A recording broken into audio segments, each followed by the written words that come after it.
কবর প্রতিদিন ডাক দিয়ে বলে আনা বাইতুদ দুধ। প্রত্যেকের কবর প্রত্যেককে ডেকে বলে, ও আল্লাহর বান্দা, জানো আমি পোকামাকড়ের ঘর, পোকামাকড়ের ঘর। তুমি তো সেই বান্দা যে একটা মশা কানের পাশ দিয়ে উড়ে গেলে তোমার ঘুম বন্ধ হয়ে যায়, চোখ মিলে যায়।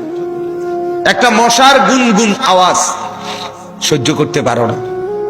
একবার কয়েল, একবার অ্যারোসোল, একবার মশারি, এরপরও তুমি চাও যে একটা মশাও যেন আমার কানের কাছে গুনগুন না করে।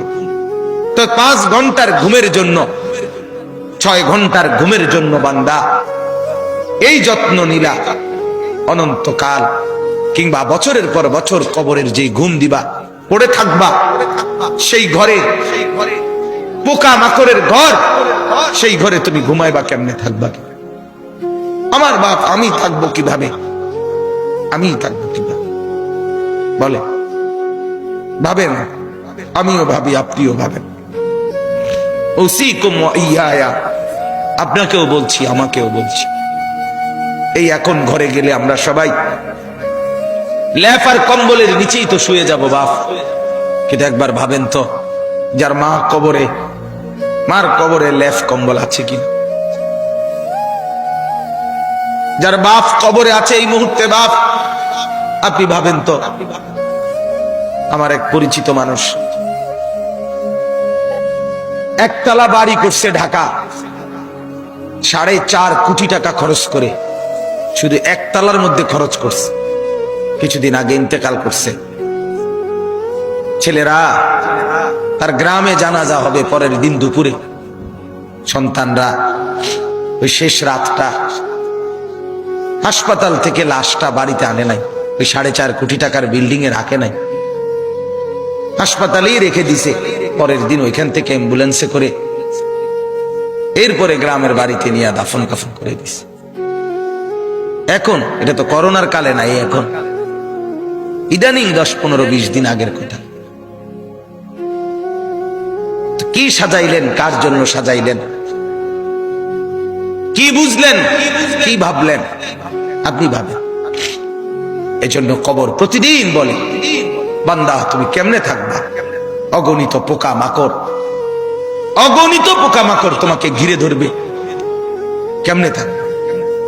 কবর বলে আনা বাইতুল ওয়াহদা, আমি একাকী ঘর, একাকী ঘর। ও আল্লাহর বান্দা, আমি একাকী, ডানে বামে কাউকে পাবা না। পৃথিবীর সবচেয়ে বড় যন্ত্রণার নাম হলো একাকিত্বের যন্ত্রণা, একাকিত্ব। পৃথিবীর সব সম্পদ যদি কারো ঘরে থাকে, সুখের উপকরণ থাকে, কিন্তু স্ত্রী নাই, ছেলে মেয়ে নাই, আপনজন কেউ নাই, ওই ব্যক্তি একাকিত্বের যন্ত্রণার সামনে গোটা পৃথিবীটার সব উপকরণ তার সামনে তুচ্ছ। আল্লাহ তাআলা বলতেছেন, ইরশাদ করছেন সূরা মুলকের 23 নম্বর আয়াত, কুল হুয়াল্লাযী আনশাআকুম। আল্লাহ তাআলা আমাদের প্রিয় নবী সাল্লাল্লাহু আলাইহি ওয়াসাল্লামকে লক্ষ্য করে বলেন, নবী আমার, বন্ধু আমার, আপনি বলে দেন। কাকে বলবেন? আপনার উম্মতকে, আমার বান্দাকে। এরা আপনারও উম্মত, এরা আমারও বান্দা। আমি তো আপনার কাছে নাজিল করে বললামই, এবার আপনিও বলে দেন যে আপনারও কথা এটা। তো যখন আপনার বান্দা, আমার বান্দা বুঝবে যে এই কথাটা আল্লাহরও কথা, আমার রসুলেরও কথা, তো এরপরে তার আর প্রত্যাখ্যান করার সাহস হবে না, হিম্মত হবে না। কারণ আমি প্রত্যাখ্যান করব কেন? আমি মুসলমান, আমি মুমিন, আমি আল্লাহর কথা ফিরিয়ে দেই কিভাবে? আমি রাসূলুল্লাহ সাল্লাল্লাহু আলাইহি সাল্লামের কথা ফিরাইয়া দেই কিভাবে? আর ফিরাইয়া দিলে আমি মুমিন থাকি কিভাবে? কথা বলেন বাপ। এই পৃথিবীতে ইনসাফের দাবি, বিবেকের দাবি, আমরা যারা মুসলমান পরিচয় দেই, আমাদের জিন্দেগীর সবচেয়ে বড় দাবি হলো আমাদের জন্য উচিত আল্লাহ এবং তার রাসূলের কথাকে গ্রহণ করা। কিন্তু বড় আফসোসের ব্যাপার হলো আমি আপনি সবাই সবচেয়ে বেশি প্রত্যাখ্যান করি আল্লাহ এবং রাসূলের কথা। সামান্য থেকে সামান্য ব্যক্তির কথাও এক ডাক্তার বলে দিছে বাঁচতে হলে আর কোনোদিন মিষ্টি খাওয়া যাবে না, 30 বছরের জন্য মিষ্টি খাওয়া ছেড়ে দিছে। এক ডাক্তার বলে দিছে বাঁচতে হলে আর চিনি দিয়ে চা খাওয়া যাবে না, আজীবনের জন্য ছেড়ে দিছে। আমাকে বাঁচতে হবে। তাহলে আপনাকে যদি শুধু হায়াতে বাঁচতে হয়, আপনাকে তো জাহান্নাম থেকেও বাঁচতে হবে। কথা বলেন না কেন? দুনিয়াতে যেরকম আপনি চাচ্ছেন আমাকে বাঁচতেই হবে, অতএব কষ্ট হলেও মিষ্টি খানা ছেড়ে দিলাম, চিনি খাওয়া ছেড়ে দিলাম, তা আপনি কষ্ট হলেও আপনাকে তো জাহান্নামের আগুন থেকেও বাঁচতে হবে বাপ। তো সেই জাহান্নামের আগুন থেকে বাঁচতে হলে আল্লাহ এবং তার রসুলের নিষেধগুলোও তো ছেড়ে দেওয়া উচিত, গুনাহ তো ছেড়ে দেওয়া উচিত বাপ।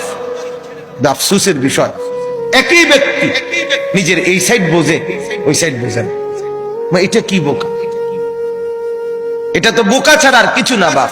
আল্লাহ তাআলা বলেন, বান্দা তোমরা তো ভালোই বুঝেছ দুনিয়ার জীবনের উপরের অংশ, কিন্তু তোমরা ভুলে তো গেছো তোমাদের আখিরাত। আখিরাত আমি বলি অনেক সময় উদাহরণ দিয়ে, এই যে এই কাগজটা 4 কালারের, এটার এই পৃষ্ঠাটার মধ্যে দেখেন তো অনেক ডিজাইন করছে, অনেক ডিজাইন, 4 কালারের ডিজাইন, চমৎকার করে এই পিঠ সাজাইছে। কিন্তু এই পিঠ খালি, এই পিঠেতে কোনো কিছুই না, সাজগোজ। তো আল্লাহ তাআলা যেন বলছে, বান্দা মাটির উপরে তোমার যেই ঘর, সেই ঘর তো খুব সুন্দরভাবে সাজাইলা, ইট বালু সিমেন্ট, ময়মনসিংহ থেকে বালু আনছো, সিলেট থেকে পাথর আনছো, 1 নাম্বার ইট 1 নাম্বার বালু, এরপরে টাইলস, এরপরে খাট পালং sofa furniture, fridge AC, dining table, চায়ের কাপ, কাচের প্লেট, লবণের বাটি, অত্যাধুনিক সাজে পুরা ঘরটা সুন্দর করে সাজিয়েছ। বান্দা এই পিঠ তো খুব সাজাইলা, তো তুমি কি জানো মাটির নিচে তোমার আরেকটা ঘর আছে, সেই ঘরের নাম তো কবর। আমার বান্দা, আল্লাহ যেন বলছে, আমার বান্দা মাটির নিচের ওই ঘর, সে ঘর সাজাইবা না, সেটাও তো তোমারই ঘর। কি ভাই, শেষ বেলায় আমার বাপ, আমার ভাই, আমার বন্ধু, রাত অনেক হয়েছে, আমি ইচ্ছে থাকলেও লম্বা করতে পারবো না ভাই, আমারও ফিরে যাইতে হবে, কুমিল্লা ক্যান্টনমেন্ট যাইতে হবে। আমি আজকে গত শুক্রবারে বের হয়েছি, এখনো পথে পথে আছি, বাসায় যাই নাই, আজকে 5-6 দিন। তো আমি বলতে চাচ্ছি আপনাকে এই কথা, মাটির নিচের ওই ঘর, সেটা আপনারই ঘর, সেটা আমারই ঘর বাপ। সে ঘর সাজাবেন না, সে ঘরে এভাবে ভুলে গেলেন, এভাবে ভুলে গেলেন। তো এই জন্য বলি, এটা যেন এমন মাটির উপরের এই ঘর যদি খাট পালং আর সোফা দিয়ে সাজে, আল্লাহর কসম মাটির নিচের আপনারই ওই ঘর সাজতে হলে জিকির আর তাসবিহ তেলাওয়াত লাগবে। এই ঘর সাজবে খাট পালং দিয়ে, ওই ঘর সাজবে জিকির তাসবিহ তেলাওয়াত দিয়ে, আল্লাহ তাআলার গোলামি দিয়ে। প্রতিটা সেজদা ওই ঘর সাজিয়ে দেবে, প্রতিটা জিকির ওই ঘর সাজিয়ে দেবে, প্রত্যেকটা বন্দেগী আপনার কবরের ঘর সাজিয়ে দেবে। কবর প্রতিদিন ডাক দিয়ে বলে, আনা বাইতুদ দুধ। প্রত্যেকের কবর প্রত্যেককে ডেকে বলে, ও আল্লাহর বান্দা জানো আমি পোকামাকড়ের ঘর, পোকামাকড়ের ঘর। তুমি তো সেই বান্দা যে একটা মশা কানের পাশ দিয়ে উড়ে গেলে তোমার ঘুম বন্ধ হয়ে যায়, চোখ মেলে যায়। একটা মশার গুনগুন আওয়াজ সহ্য করতে পারো না, একবার কয়েল, একবার অ্যারোসোল, একবার মশারি, এরপরেও তুমি চাও যে একটা মশাও যেন আমার কানের কাছে গুনগুন না করে।